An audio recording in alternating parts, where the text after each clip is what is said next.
I use the HID lights, much brighter than the regular stock headlights.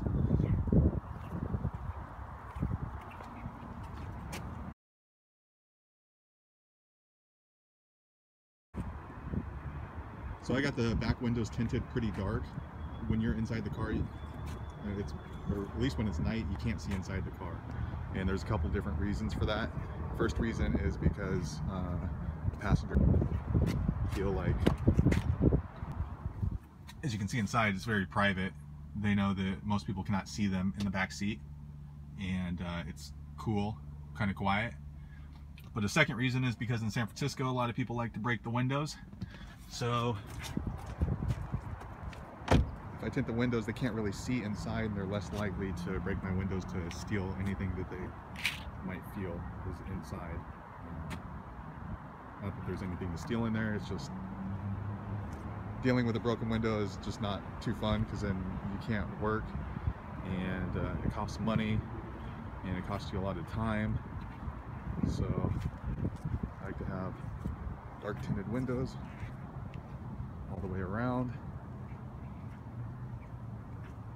as much as possible. So if your state allows it, just might recommend having dark tinted windows. California, they don't, or they do in the back but not in the front, but most of the police don't really care as long as it's not too dark. Generally I'll just roll the window down if I see an officer pretty close.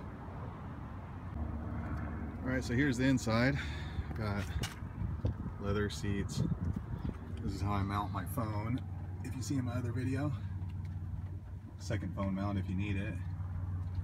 I bought this car with 20,000 miles, and now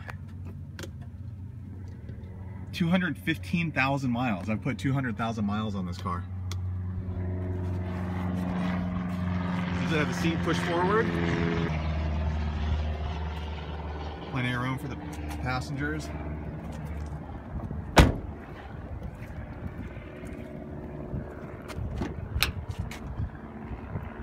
This is where the passengers sit. So once again, I push the passenger seat up pretty high. Some people have even taken off the headrest, and it makes it feel really big in the back seat for them.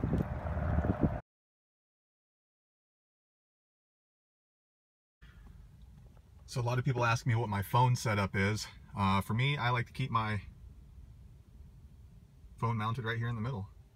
The problem with the Prius is it has this textured, I'm not sure if you can see it, but it's kind of a textured dashboard. So I chose the Neo Grab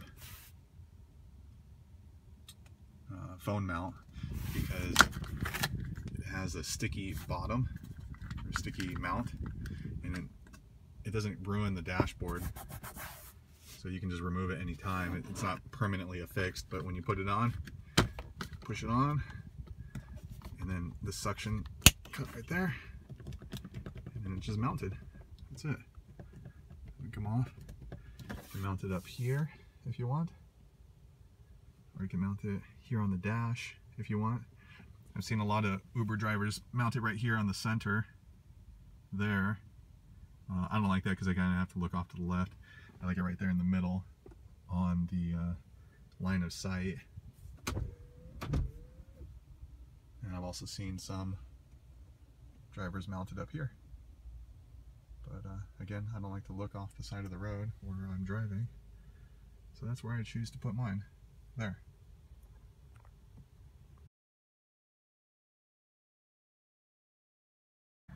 So I really love the Toyota Prius for my Uber driving, but one problem that I had was the blind spots are pretty bad in these cars. So I went ahead and bought some of these off of Amazon. They're just the little, I don't know what they are, just little stick-on mirrors, and they help you see the blind spots, like for like a motorcycle, or if there's a car in your blind spot. So when I'm switching, I always look in the I'll look into the regular mirror to see if there's anything, and then I always glance into the blind spot mirror, and that gives me a good line of sight, and without having to turn all the way around. Just especially driving in San Francisco, there's a lot of cyclists that are always right there on your quarter panel and you just can't see them. And that's the last thing I want to do is get in an accident with a motorcyclist or a bicyclist. So here's the front seat. Nobody can actually sit there. Maybe a baby, but that's just to give a lot of leg room to the back.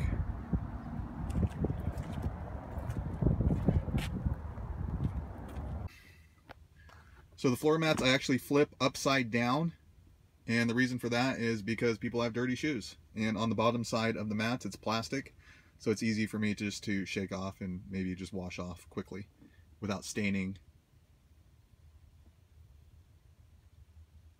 the carpets.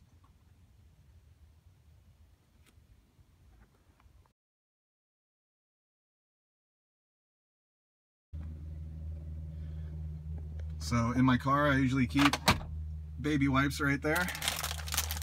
That's just if there's anything that needs to be wiped up. This packet cost me maybe $2, and sometimes kind of nice to give the passengers if they ask for something to wipe their hands off, and that way they don't wipe their hands on my seat.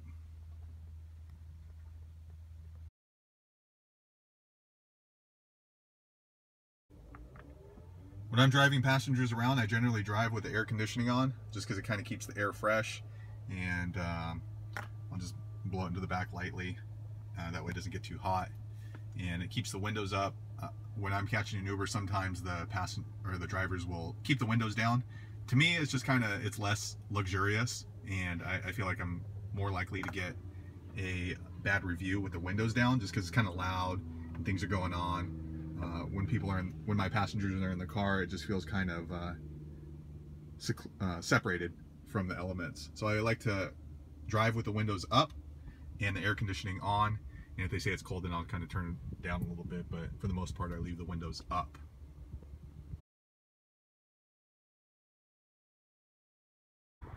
So a little damage to the car. Passengers are getting in and getting out. You can see that there's scratch marks from their feet on the interior of the car. It's minimal, it's kind of expected after 200,000 miles, but it's still there. Also, as you can see here, leather's in great condition. It can withstand 200,000 miles and a lot of butt cheeks. But somebody decided to stab my seat with a pen or something. So there's a hole in the leather. No other reason why that would be there.